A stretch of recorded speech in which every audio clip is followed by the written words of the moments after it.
Hi hello good morning welcome back to my YouTube channel. ಇವತ್ತು 6:30ಗೆ ಎದ್ದು ಸ್ವಲ್ಪ ಹೊರಗಡೆ ಬಂದು ಫ್ರೆಶ್ ಗಾಳಿ ತಗೊಂಡು ನೈಟು ಚಿಯಾ ಸೀಡ್ಸು ಮತ್ತು ಸಬ್ಜಾ ಸೀಡ್ಸ್ ನೆನೆಸಿಟ್ಟಿರ್ತೀನಿ. ಅದನ್ನು ಬೆಳಗ್ಗೆ ಎದ್ದು ಬಿಸಿನೀರಿಗೆ ಖಾಲಿ ಹೊಟ್ಟೆಯಲ್ಲಿ ಕುಡಿಯೋದ್ರಿಂದ ತುಂಬ ಪ್ರಯೋಜನಗಳಿದೆ.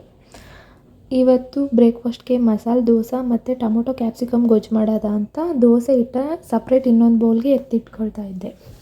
ಇವಾಗ ಟೊಮೊಟೊ ಗೊಜ್ಜಿಗೆ ಬೇಕಾಗುವ ಸಾಮಗ್ರಿಗಳು: ಟೊಮಾಟೊ 4-5, ಒಂದು ಕ್ಯಾಪ್ಸಿಕಮ್ ಮತ್ತು 4-5 ಈರುಳ್ಳಿ, 4-5 ಹಸಿಮೆಣ್ಸಿನ್ಕಾಯಿ, ಕರಿಬೇವಿನ ಸೊಪ್ಪು, ಜೀರಿಗೆ, ಸಾಸಿವೆ.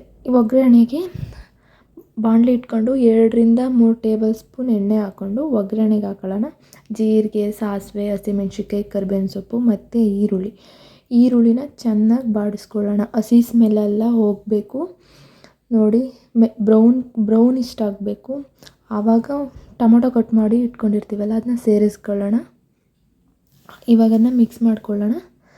ಚೆನ್ನಾಗಿ ಫ್ರೈ ಆದಮೇಲೆ ಅದಕ್ಕೆ ಕ್ಯಾಪ್ಸಿಕಮ್ ಕಟ್ ಮಾಡಿ ಇಟ್ಕೊಂಡಿರ್ತೀವಲ್ಲ ಅದನ್ನ ಸೇರಿಸೋಣ. ಇವಾಗ ಅದು ಚೆನ್ನಾಗಿ ಫ್ರೈ ಆಗಬೇಕು. ನೋಡಿ, ಇವಾಗ ಎರಡು ಚೆನ್ನಾಗಿ ಫ್ರೈ ಆಗ್ತಿದೆ. ಸ್ವಲ್ಪ ಚೆನ್ನಾಗಿ ಬೆಂದಾದಮೇಲೆ ಸ್ವಲ್ಪ ಉಪ್ಪು ಸೇರಿಸ್ಕೊಳ್ಳೋಣ.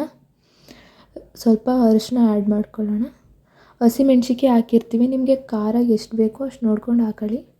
ನಾನು ಒಂದು 1/2 ಟೇಬಲ್ ಸ್ಪೂನ್ ಖಾರದ ಪುಡಿ ಹಾಕೋತಿದ್ದೀನಿ. ನನ್ನ ಹಸ್ಬೆಂಡ್ ಖಾರ ತಿನ್ನೋದು ಜಾಸ್ತಿ, ಅದಕ್ಕೋಸ್ಕರ. ನೋಡಿ, ಚೆನ್ನಾಗಿ ಕುದೀತಾ ಇದೆ. ಲಾಸ್ಟಲ್ಲಿ ಇವಾಗ ಕಾಯಿ ತುರಿನ ಆ್ಯಡ್ ಮಾಡ್ತಾಯಿದ್ದೀನಿ. ಅದು ಸ್ವಲ್ಪ ಬಾಡಿದ್ಮೇಲೆ ಇವಾಗ ಮಿಕ್ಸ್ ಮಾಡ್ಕೊಳ್ಳೋಣ. ಅದು ಸ್ವಲ್ಪ ಕುದಾದ್ಮೇಲೆ ಕೊತ್ತಂಬರಿ ಸೊಪ್ಪು ಹಾಕ್ಬಿಟ್ಟು ಮುಚ್ಚೋಣ. ಇವಾಗ ದೋಸೆ ಹಿಟ್ಟಿಗೆ ರೆಡಿ ಮಾಡ್ಕೊಳ್ಳೋಣ ಬನ್ನಿ. ಇವಾಗ ಒಂದು ಮಿಕ್ಸಿ ಜಾರ್ ತಗೋತಿದ್ದೀನಿ.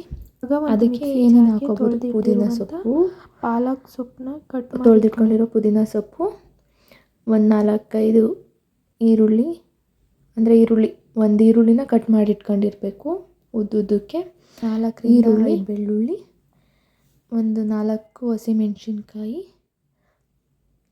ಸ್ವಲ್ಪ ಕೊತ್ತಂಬರಿ ಸೊಪ್ಪು ಹಾಕ್ಕೊಂಡು ಗ್ರೈಂಡ್ ಮಾಡ್ಕೊಳ್ಳೋಣ. ಇವಾಗ ಸ್ವಲ್ಪ ಜೀರಿಗೆ ಗ್ರೈಂಡ್ ಮಾಡ್ಕೊಳ್ಳೋಣ. ಗ್ರೈಂಡ್ ಆಗಿದೆ. ಇವಾಗ ದೋಸೆ ಹಿಟ್ಟು ಸಪ್ರೇಟ್ ಇಟ್ಕೊಂಡಿದ್ವಲ್ಲ ಒಂದು ಬೌಲಲ್ಲಿ, ಅದನ್ನು ಮಿಕ್ಸ್ ಮಾಡ್ಕೊಳ್ಳೋಣ. ಮತ್ತು ಜಾರಿಗೆ ಸ್ವಲ್ಪ ನೀರು ಹಾಕ್ಕೊಂಡು ಅದನ್ನು ಮಿಕ್ಸ್ ಮಾಡ್ಕೊಳ್ಳೋಣ. ವೇಸ್ಟ್ ಮಾಡಬಾರ್ದಲ್ವ. ಇವಾಗ ದೋಸೆ ಹಿಟ್ಟು ಪ್ರಿಪೇರ್ ಆಗಿದೆ. ಇವಾಗ ಸ್ವಲ್ಪ ಅರಿಶಿನ ಆ್ಯಡ್ ಮಾಡ್ಕೊಳ್ಳೋಣ. ಅರಿಶಿನ ಒಳ್ಳೆಯದಲ್ವ ನಮಗೆ ದೇಹಕ್ಕೆ. ಮತ್ತು ಹಂಚನ್ನ ಕಾಯೋಕ್ಕಿಟ್ಟು ಇವಾಗ ದೋಸೆ ಹಾಕೋಣ. ನೋಡೋದ ದೋಸೆ ಹೇಗೆ ಬರುತ್ತೆ ಅಂತ. ನಾನು ಫಸ್ಟ್ ಟೈಮ್ ಟ್ರೈ ಮಾಡ್ತಾ ಇರೋದು. ನೋಡಿ, ಇವಾಗ ದೋಸೆ ಕಲ್ಲು ಕಾದಿದೆ. ಸ್ವಲ್ಪನೂ ಕಲ್ಲಿಗೆ ಕಚ್ಕೊತಾ ಇಲ್ಲ, ಅಂದರೆ ಹಿಟ್ಟು ಚೆನ್ನಾಗಿದೆ. ಫುಲ್ಲು ಗರಿ ಗರಿಯಾಗಿ, ಅಂದರೆ ಮಸಾಲೆ ದೋಸೆ ಥರ. ಅಂದರೆ ಮಸಾಲೆ ಅಂದರೆ ಆ ಮಸಾಲೆ ಅಲ್ಲ, ಇದು ಬೇರೆ ಮಸಾಲೆ. ಅಂದರೆ ಇವಾಗ ಒಂದು ಟೇಬಲ್ ಸ್ಪೂನ್ ಎಣ್ಣೆ ಹಾಕಿ ಗರಿ ಗರಿಯಾಗಿ ಬೆಂದಿದೆ. ನೋಡಿ, ದೋಸೆ ಚೆನ್ನಾಗಿ ಬಂದಿದೆ. ಸ್ವಲ್ಪನೂ ಕಚ್ಕೊಳ್ತಾ ಇಲ್ಲ. ಸಾಫ್ಟಾಗಿ ಒಳ್ಳೆ ಮಸಾಲೆ ದೋಸೆ ಥರನೇ ಇದೆ ಅಲ್ವಾ. ನೋಡಿ, ಗ್ರೀನ್ ದೋಸೆ ಚೆನ್ನಾಗಿದೆ. ಇವಾಗ ದೋಸೆ ಸರ್ವ್ ಮಾಡೋಣ ಬನ್ನಿ.